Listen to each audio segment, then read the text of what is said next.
शासकीय मोरोशी आश्रम शाळेमध्ये 10वीच्या विद्यार्थिनीने आत्महत्या केली. गळफास घेऊन तिने आत्महत्या केलेली आहे. आत्महत्येमागील कारण अद्याप स्पष्ट झालेलं नाहीये. या प्रकरणी अध्यक्षकांचे व मुख्याध्यापकांचे निलंबन झालेले आहे. कोमल भास्कर खाकर असं त्या विद्यार्थिनीचं नाव आहे.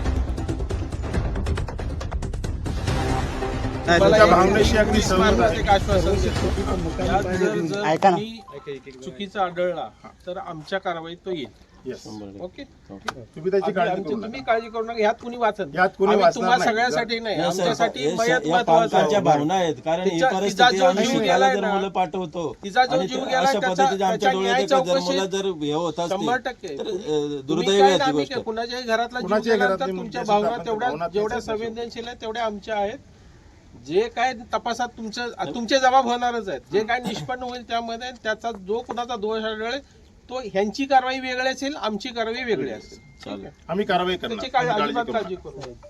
आता हे तुम्हाला- हा तो निवासी तो नंतरचा विषय आहे. ऍडमिनिस्ट्रेशनचा भाग आहे. तो त्या ऍडमिनिस्ट्रेशनचा भाग आम्ही बाबतीत बघतो. तुम्ही त्याची काळजी करू नका. विषय झाला आता साहेब तर आम्ही कारवाई करण्यास सांगतो. नाही, कारवाई म्हणजे लेखी आम्हाला यादी नाही लागेल. आता तुमच्या समोर लेखी देऊन त्यांना तुम्हाला दाखवू, अहवाल पाठवतील. तुम्हाला लगेच दाखवू अहवाल, की हा अहवाल, आणि तुमच्या समोरच फॅक्स करून देऊ. बस आम्हाला पालकांची एक प्रत द्या सर. हो हो आता माहिती का तुम्ही काय देतो देतो. तुमचा तो बघायचा आम्हाला तुम्ही आम्हाला पाठची का आणि हे का आता ही घटना झाली, आजपासून अशी घटना झाली का आम्ही एकही सच ठेवणार नाही. 2-3 दिवस मी शाळेत कशासाठी ठेवायची इथं सर? एकही सर आहे का इथं? 2 दिवस मी स्वतः आलो. इथं कोणी काय आता? पाण्याचा प्रॉब्लेम असतो. पोरांना बिस्लरी पाईप आणावं लागते. अडचण येते.